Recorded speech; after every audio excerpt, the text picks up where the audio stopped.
What has this crappy drawing of a fridge got to do with saving the planet? Let's find out.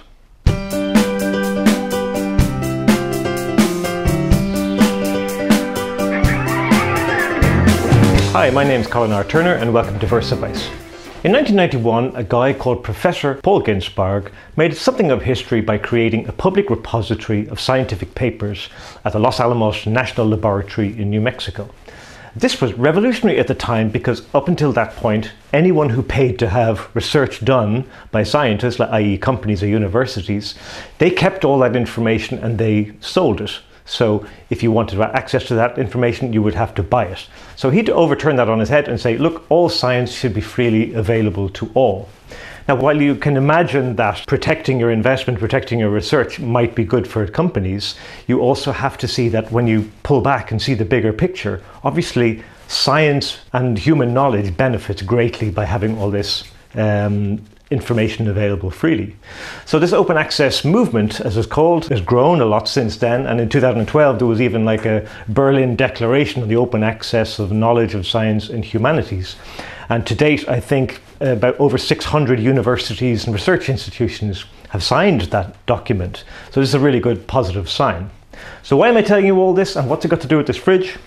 Well, I was so captured by this idea of open access knowledge, which obviously makes sense, that I wondered, could we actually apply this same thinking to everything, to the economy, to society? What if we open accessed everything? And when I mean everything, I'm talking about food, water, housing, energy, internet, clothing, all the basic stuff of human existence. What if we made all that freely available to people? And the same logic applies. While it may seem beneficial to the individual to protect their investments and protect their things with trade, when you look at the bigger picture, you look at the economy and society as a whole, obviously it's better if we all have free access to the basic necessities for survival. And I've often quoted as saying, why on earth is this not a thing anyway in the 21st century? Why do we have to pay for something just to live? So for some years now, I've been talking about this idea of a post-money, open access economy. And of course, I've answered many questions on that. People have lots of objections to that idea. What would you do in a world without money? How would certain things work? And there are so many roadblocks that actually it makes it really quite difficult to convey the idea. And one of the things that I try to do is I try to ask people to suspend their disbelief on certain things and to try and acknowledge how other things would work before working on that. And one of the ways I want to do that is with this fridge analogy. Fridge obviously is something we all have in our homes. It's a really useful thing. It's vital to our household, I suppose, in many ways. And it's something that we all understand. And there's a way I want to explain the open access economy idea using the fridge as an example. And what I'm going to do is I'm going to break into three parts. The first one is access. I'm going to talk about access to the fridge, who accesses the resources, what is the behavior of people who access resources from the fridge in the household. Number two is the supply. How do the actual goods and resources get into the fridge in the first place, and why do people put them there? And then number three is talk about scale, to talk about if we agreed that this kind of fridge model could be used as a model for society as a whole, how could we scale that out to include everyone and everything? So, because as I said before, people often put up roadblocks to discovering this idea, and that prevents them from accessing the information, I wanted to, when I'm talking about one idea, one of these three aspects, I want you to assume that the other two are possible. So let's get into it. So the first one is access to the fridge. Who accesses the fridge in the household? And what way do they behave? Okay, well, the first thing and most obvious thing that we notice is that people don't abuse the resources in the fridge. People don't take more than they need. People don't prevent other people from taking stuff from the fridge in the household. So why is that? I mean, obviously, if you love strawberry yogurts, You know, you're not going to grab them all from the fridge and go run up to your bedroom with all the yogurts. It doesn't make sense to do that. So why don't people behave in that irrational sort of grabbing way in that normal household fridge? And there's two reasons. Well, the first and most obvious one is the fridge is just the most logical place to keep those things that need to be refrigerated. But that doesn't really apply to other items in the house that could be kept in a press, for example. And the other reason that people don't abuse the resources is because they have confidence in the system. And that means that they don't need to go and grab all the yogurts out of the fridge because they have confidence that there's a steady supply. They have confidence in that supply, so they don't need to go and take everything and hoard it because they know that more is coming. So if they want one yogurt, they go and take one yogurt, and then when they want the next one, they take the next one, and that's all.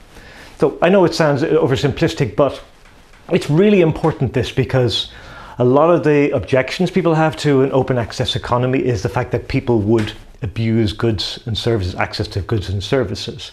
But we know that in a normal household, in this fridge scenario, that doesn't happen.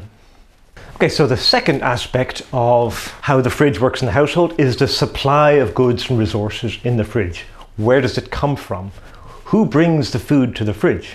Well, in most households, obviously the parents maintain the supply of the food to the fridge. And where they get that stuff is not relevant to this topic. They can work for it, they can get paid for it, or they can grow it themselves. It's not important. What's important is that the parents voluntarily provide those resources to the household fridge that other people access. Why do they do that? Well, very simply.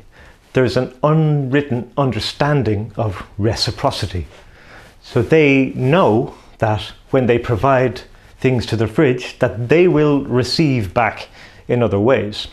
An example with a house with children, the children obviously don't generally contribute materially to the household, but the parents obviously enjoy having their family, they enjoy watching their kids grow, and so the kids pay them back in other ways. So there's always this sort of reciprocal balance when somebody is providing goods to the fridge, even though they don't want you to actually pay directly for the yogurt. There's a sort of implied reciprocity that basically that it will come back to them in the long run. And that's why they keep doing it, because we know that when reciprocity runs dry, people tend to hold back. They stop giving when they start realizing that it's not coming back to them. So the fact that people are always providing in the supply of goods to the household fridge, it's because that they know that reciprocity exists. So that's the two main important things: the access to the resources in the fridge and the supply of those resources to the fridge. So if we accept that the fridge model of this household economy, that is actually a successful model, that it works, then how would you apply that model to your local town, to your country, to society at large? How could you apply that, and can we even apply that same mentality to the world in general? How would we do that? And the simple answer is to expand those same values that enable access and supply, which are confidence in the supply, that you know that there's always going to be enough, so you don't have to abuse or overuse the resources, and the knowledge of reciprocity, knowing that what you contribute will come back to you in the long run by and large. And the other thing that's really important to note is that when we talk about the household and the fridge in the household, well, we are all in the same household.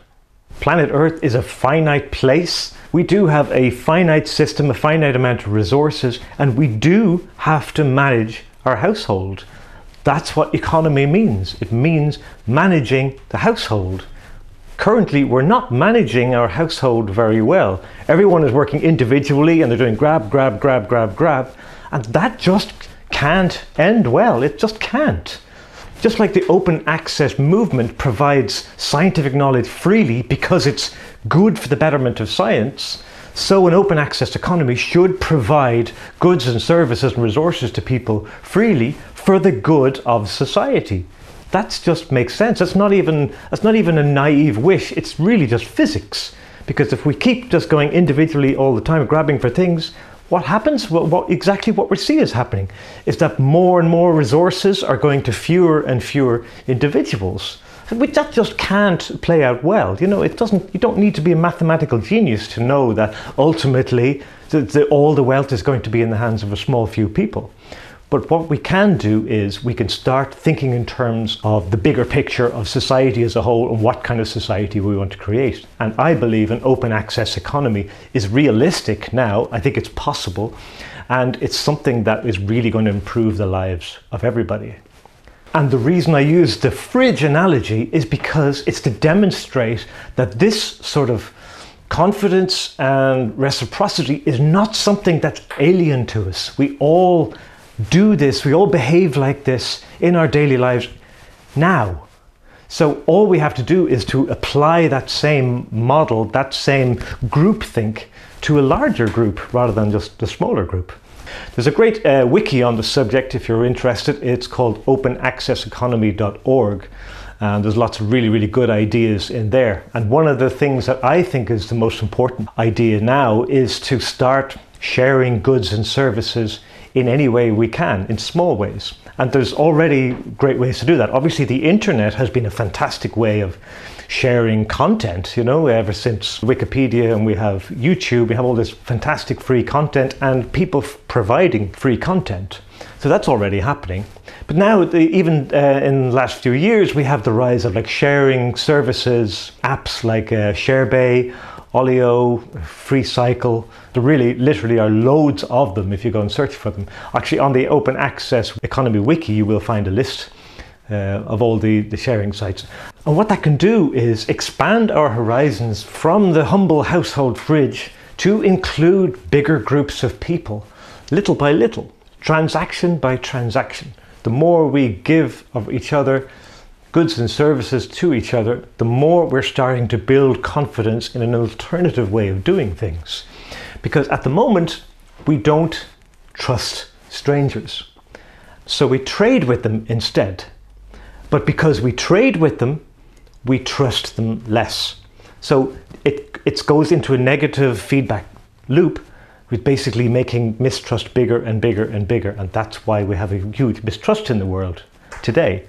But if we start rewinding things slowly, it's not going to happen overnight. We're rewinding slowly, sharing goods and services, small things that anyone can do now.